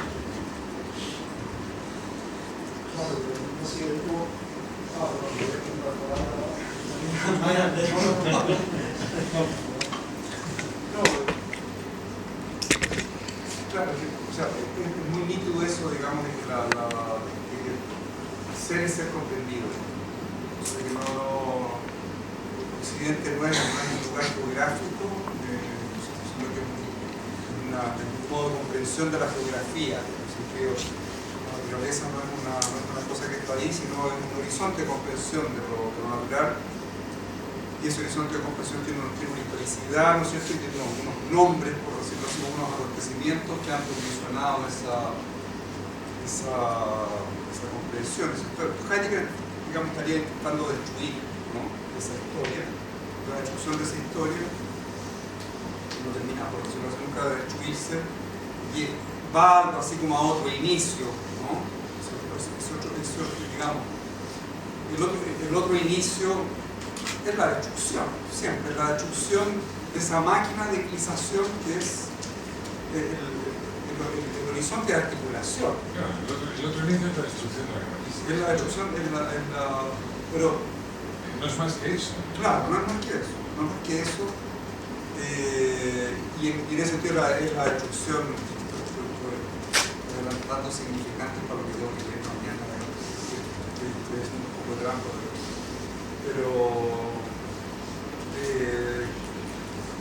claro, Heidegger le ha dado una profundidad la cuestión de la utilización, de la consigna, de los clichés, totalmente descombinada. Entonces, el problema, ¿no? Tiene esa más allá de la importancia que le da a la lengua alemana, que se tiene la parte delicada, digamos, ¿no? que transfiere a la lengua alemana la posibilidad de las correctas traducciones, entre comillas, ¿no es cierto? Y al mismo tiempo de la destrucción, o sea, un modo privilegio, no me quiero meter en esa zona, pero la densidad que digamos, que la cultura hegeliana, la obra hegeliana le da al poder, ¿no? Al poder como el poder de la comprensión, ¿no? O de la administración. Le pone una exigencia a lo que uno entendería por política, o por arte, por lo que sea, digamos, ¿no? Que tiene la misma medida o la misma desmedida, ¿no? Del aparato, digamos, de la densidad que le dio a esa tradición de la metafísica occidental. O sea, cuando Heidegger le pone exigencias a la obra de arte, exigencia que le pone la destrucción de la metafísica. Cuando le pone exigencias a la política, bueno, si quieres hacer política tienes que destruir la metafísica. Ese es un punto que yo creo que es delicado, digamos, ese rango de exigencia para la... Hay mucha mitificación, mucha poetización barata, hay mucho lío ahí, ¿no? En la obra de Heidegger, ya sabes por qué. Pero tampoco es necesario tenerse a eso, no puede conectar con los años. O sea, no sé qué significaría conectar con los sanos, pero... Tirar toda la basura afuera. Sí, no, pero que le tiras una pieza afuera y le tiras afuera de partida el concepto de tradición y el concepto de occidente y por lo tanto el concepto de metafísica y el de nihilismo, digamos, Heidegger fuera. No, pero yo eso no los tiraría por... Si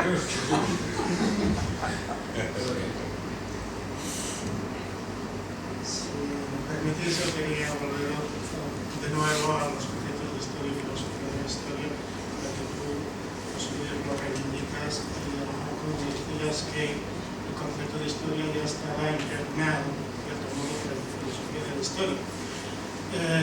Creo que es, en cierto modo, a la inversa, que es el jugar ya con la historia y pensar la acción política en función de la historia. Creo yo que eso reduce el carácter del adjetivo político al sustantivo acción, ¿no? Eso es lo que nos sitúa ya en una filosofía de la historia, porque eso es lo que introduce ya teleología en la propia acción, ya que vamos a hacer otra cosa que lo que vamos a hacer, que no sabemos nadie exactamente muy bien lo que es, que nadie controla realmente la confluencia de las acciones, ¿no? Sus consecuencias. Entonces, en este sentido, si frapolítica es un concepto con la radicalidad que queremos que sea, es enormemente sensible a todos estos aspectos, ¿no?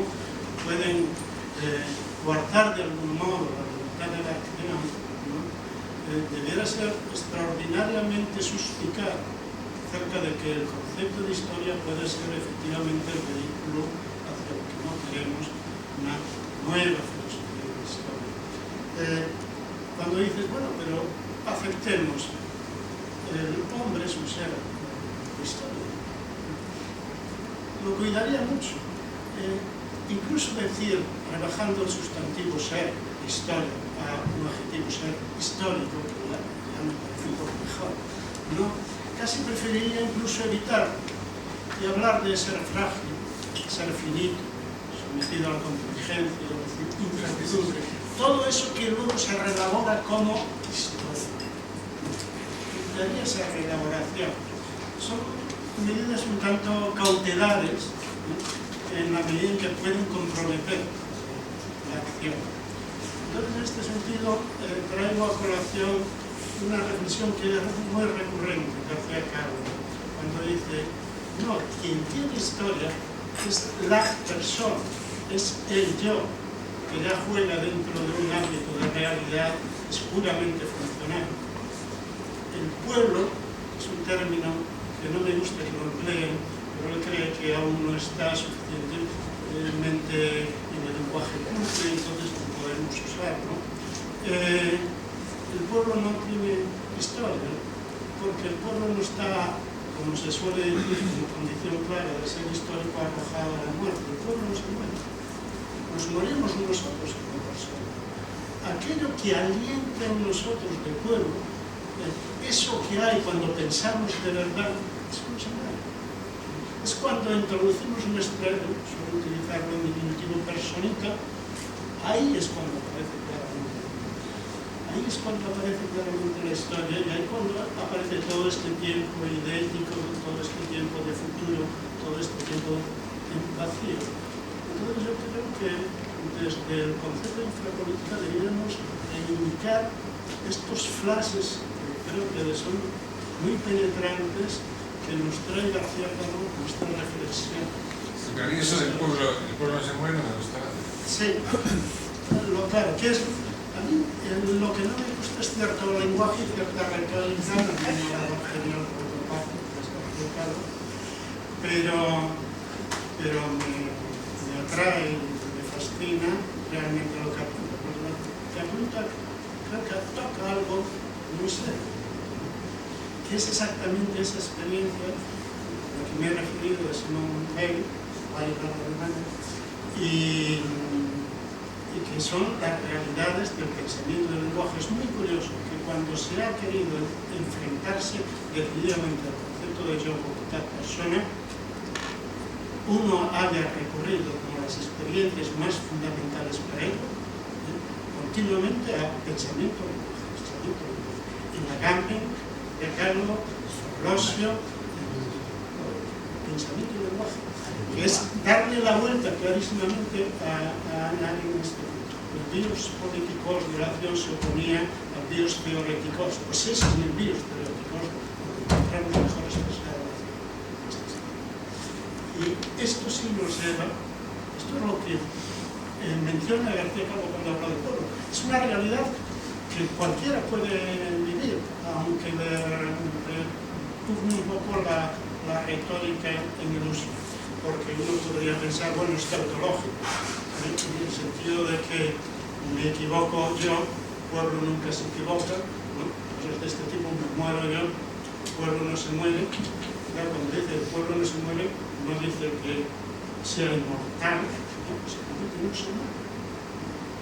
En el sentido como cuando accedemos a ideas, San Agustín empleaba, yo cuando pienso en una verdad, en realidad estoy tocando lo divino.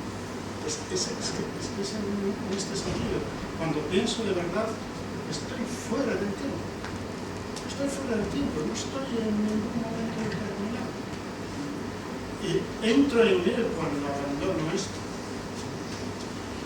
La historia la cuenta el espectador, no la cuenta el actor. El actor deja de ser actor político en el momento que se está contando a sí mismo la historia, porque ese contarse a sí mismo la historia neutraliza la acción. Tiene mucho que ver con el concepto de estilo como inconsciencia o desconocimiento de sí. En ese momento neutraliza la acción. Es el espectador el que puede contar lo que el otro ha hecho con historia. Aquí esa contraposición de muy kantiana, ¿no? Pues que la revolución, pues la revolución, el espectador de la revolución, que es entender realmente el sentido de lo que nosotros hemos hecho. Esa división creo que es muy interesante traerla aquí para ver que la historia es siempre lo que contamos después. Si no, hipoteca, creo que hipoteca y comprende la teoría. Una sanación del entero de la carne. El conflicto es lo que genera las equivalencias, la cadena de equivalencias. Y eso es lo único que hay. Si no hay antagonismo, no hay tal cadena de equivalencias. Creo que no es lo único que hay. Que eso es fundamental, desde luego. Pero si no admitimos que a través de la lucha hay aprendizaje, que a través de la lucha se puede dar el milagro, algo que lo plantea Bell, como sabemos que lo plantea Arendt, la gran, lo nuevo, ¿no? Comenzar algo. Si no aceptamos esto, entonces en realidad no aceptamos el juego de la acción política. Y estamos ya en la situación del determinismo, de las equivalencias, de las alianzas, de toda la estrategia instrumental que supone esto. Admitamos que la acción puede generar comunidad, puede cambiar en ella los sujetos. Este es el aprendizaje de la acción. No renunciemos a esto, ¿no? En el sentido, podemos ser muy escépticos, podemos ser un tanto pesimistas, son categorías que en el fondo son marginales, pero podemos serlo. Pero no renunciemos a esto, si no renunciamos, de hecho, no hacemos. Si de antemano yo digo, no habrá, yo soy un realista, no habrá lenguaje común, estos son mentalidades idealistas, renunciamos a que en la acción se pueda producir la modificación de ese mundo.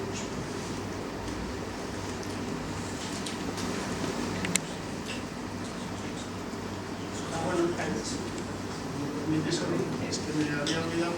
¿Crees realmente, José Luis, que por el hecho de que haya perdón, necesariamente, si yo acepto tal cosa, esto me incluye? Tú lo puedes explicar como espectador genealógicamente, ¿no? Que esto me incluye en una filosofía de la historia. Dudo que si nos representáramos el mundo sobre una cultura inca o maya, estuviéramos en condiciones de incorporar el concepto de pecado en la filosofía de la historia, pero desde luego eso no significa que la única filosofía... Perdona, yo no quiero decir que la única forma de construir filosofía de la historia sea obviamente a través del perdón. Lo que quiero decir es que la forma de construir la filosofía de la historia en Occidente, y por lo tanto la forma de construir la filosofía de la historia específicamente cristiana, es a través del perdón. Esto es lo que se llama la última forma de la teodicea, ¿no?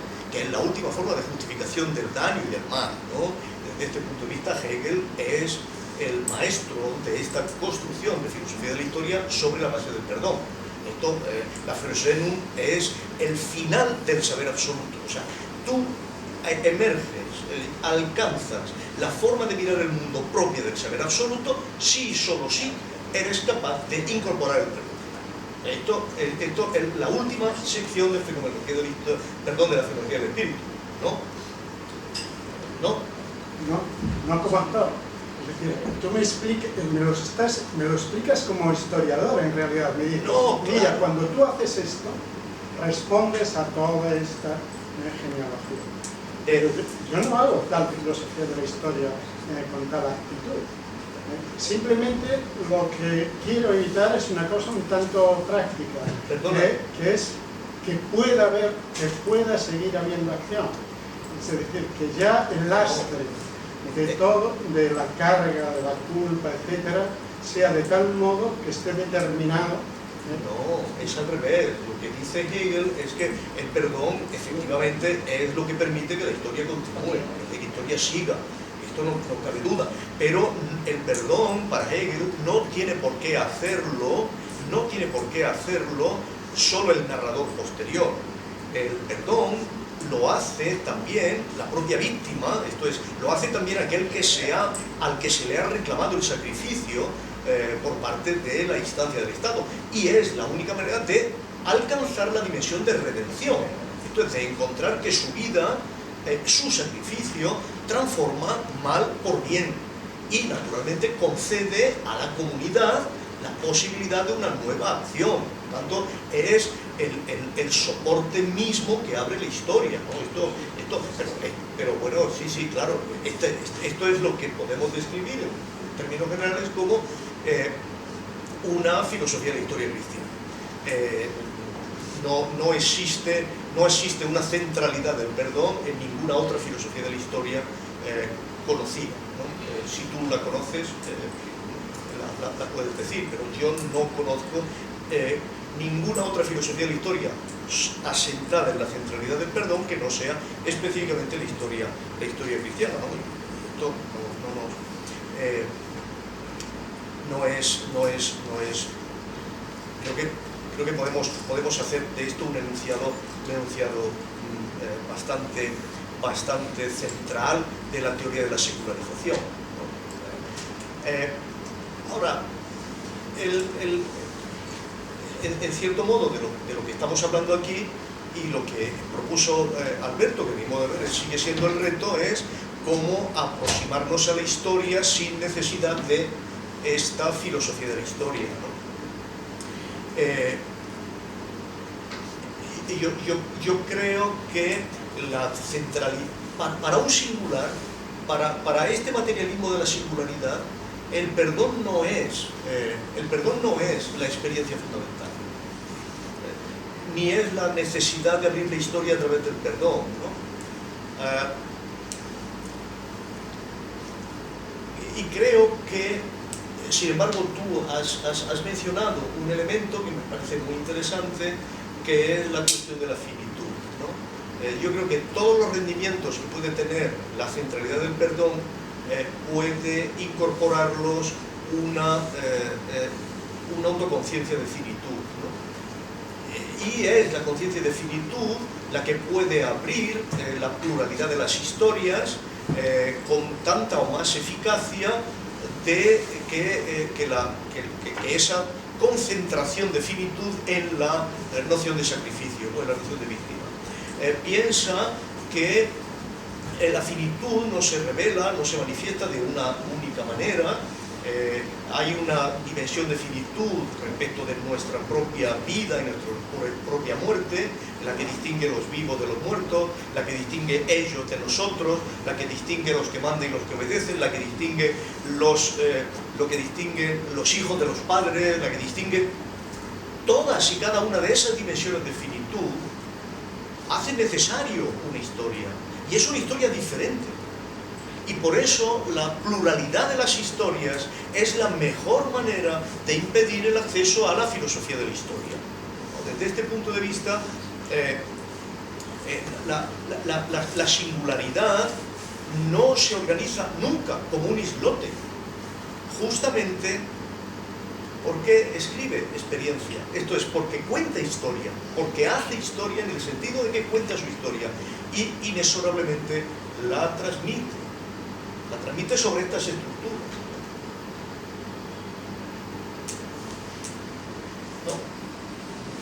Bueno, creo que hablamos en dos planos y quizás amplíes, si lo amplías mucho, el concepto de filosofía de la historia, pues una especie de meta-reflexión, pues sí, podría estar de acuerdo, y luego estoy de acuerdo con la idea de que has mencionado. Y eso, pero voy a relacionar esto ahora que dices con un concepto que estoy pensando mientras lo exponías y que Alberto parece poner en cuestión, que es la idea del singular, ¿no? El singular, el concepto de singular que se maneja, porque como sabes es hoy ya un concepto que manejan muchos autores, aunque definido de distinta manera. Agamben, singular establecido, singular cual sea, Nancy, y es una idea que aunque no la planteé en estos términos, también está en García Calvo, pero tú planteas de manera distinta la construcción de lo común, que es lo que también plantea Alberto. ¿Cómo es posible pasar del singular a lo común, ¿no? En estas reflexiones a las que yo he estado trabajando últimamente, la forma de ese paso es en cierto modo un no paso. Agamben últimamente está ahí dándole vueltas, creo que aún no tiene todo muy cogido, pero está tocando ahí algo, serio, que es el concepto de relación, en qué medida se puede superar incluso este mismo concepto, y que en García Calvo, aunque no lo tematiza así, también está presente el mismo problema. Y sería este no paso en que se construye lo común a partir de lo singular, que es dejándose ser. O dicho de otro modo, solo que al decirlo lo trastoca un poco, que es en la medida que me acepto como tal, lo que acepto es lo que de común tengo. Cuando yo pienso en realidad, si pienso realmente, no simplemente un conocimiento más o menos práctico, ahí en realidad accedo a lo que es absolutamente universalizable. Eso es un lenguaje común, ni es mío ni del otro, ni se lo manda nadie, no hay apropiación posible, etc. Y sería la introducción de alguna idiocia por nuestra parte la raíz del error, ¿no? La raíz del error. Entonces, el singular, en la medida en que es realmente tal, se está abriendo a la comunidad y hace una experiencia, porque tú apuntas al concepto de experiencia, y hace una experiencia de otro tipo, que es la experiencia de lo que de común hay en él. Y justamente aquello que de común hay en él es aquello que en toda la tradición ha definido al ser humano como tal: un ser de logos, un ser de lenguaje. Yo es que no tengo mucha antipatía por el concepto de lo común, no creo en lo común, soy laineano, no creo en el diálogo tampoco. Y por eso. Y prefiero tramar mi política desde otro lugar, no apelando a lo común. Si es que además la apelación a lo común la hace gente que tiene poco de... Sí, pero al menos has identificado que el enemigo tiene que ser común.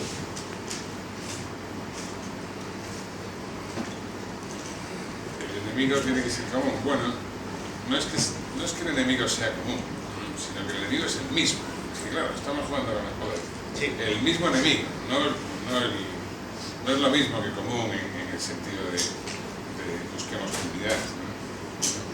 No tenemos que buscar comunidad, no tenemos que buscar una comunidad sustantiva, en la medida en que si esa comunidad se configura sobre el enemigo, se supone que el enemigo es externo, pero que sea el mismo enemigo, no entiendo la forma en que puede ser el mismo enemigo de todos nosotros sin ser un enemigo común. Porque, por ejemplo, cuando Jorge habla de lo común, no está pensando en el enemigo, está pensando, yo que sé, en la sangre, en la carne, no sé exactamente. No estamos en el aire, en el agua. Bueno, no es ningún común que se sitúe en la realidad. Es decir, claro. En cuanto me identifico con esto o con aquello, ya soy un particular, no soy un común. Si yo me digo es que yo pertenezco a los que hablan X, entonces yo no soy común. Claramente estoy excluyendo, yo dejo una parte de los impartes, etcétera, etcétera. Pues yo para eso otro hablaría de lo sagrado. En ese sentido. Yo hablaría de lo sagrado, no de lo común. Bueno, a ti no te gusta el término, quizás, porque está un poco cargado. El problema que tiene lo que dice Jorge es más bien que requiere un averroísmo del logos, que naturalmente forma parte de las representaciones más místicas del ser humano, ¿no? Yo prefiero, en lugar de ese averroísmo de la universalidad, mostrar que solamente cabe una experiencia que puede ser comunicable mediante lenguajes concretos, no mediante un logos único, mediante lenguajes concretos, en la medida en que estemos en una institución. El mismo Alberto daba la razón a esta expresión cuando decía, no, yo lo que hago es identificar al mismo enemigo cuando voy a esa institución fundamental del mundo contemporáneo, que es el cajero automático. Es mi experiencia del cajero automático, mi experiencia de todos los cajeros automáticos, desde Kuala Lumpur hasta Ottawa, que me roban 5 euros. Esto es lo que genera verdaderamente una experiencia que identifica al enemigo. estar dentro de una institución y tener una experiencia de la institución. El problema aquí es justamente que cuando hablamos de historia de finitud, cuando hablamos de historia de singularidad, en el fondo hablamos de una institución, que es la historia. Me permites muy brevemente, sí, pero como medio, simplemente como medio. ¿Como medio para qué? Para poder oír lo otro. Es decir, no la institución como aquello que entonces estabiliza definitivamente, ¿no? Es que evidentemente yo tengo que ser en una lengua concreta en la que me exprese, y eso obedece a toda una tradición, etc. Pero no para escuchar a esa lengua concreta, sino para escuchar a algo que va más allá de los bordes de esa lengua. Esa institución, efectivamente, yo soy muy partidario de las mediaciones, la necesito, pero es válida solo en la medida en que facilita estas condiciones, es para poder hacer otra cosa. Lo que hace que Alberto considere al cajero automático un enemigo, y un enemigo común, o el mismo enemigo, y que vaya más allá del cajero, no es que el cajero sea una institución, sino que el cajero sea una institución que cierra toda ventana a la irrupción de la información acerca del singular. Esto es lo que hace que sea un enemigo. Esto es el hecho de que lo más que puedes conseguir de esa institución es que te hable como una máquina y te diga, jódase, son 5 euros. Como la universidad. Pero debemos aceptar que la universidad cada vez más se parece a un cajero automático, estamos de acuerdo, pero no es completamente necesario que se cierre toda información a aquello que produciría desconcierto de ser sabido. Creo que tenemos una línea prometedora ahí, podemos continuar esta. Y no hemos hablado de lo de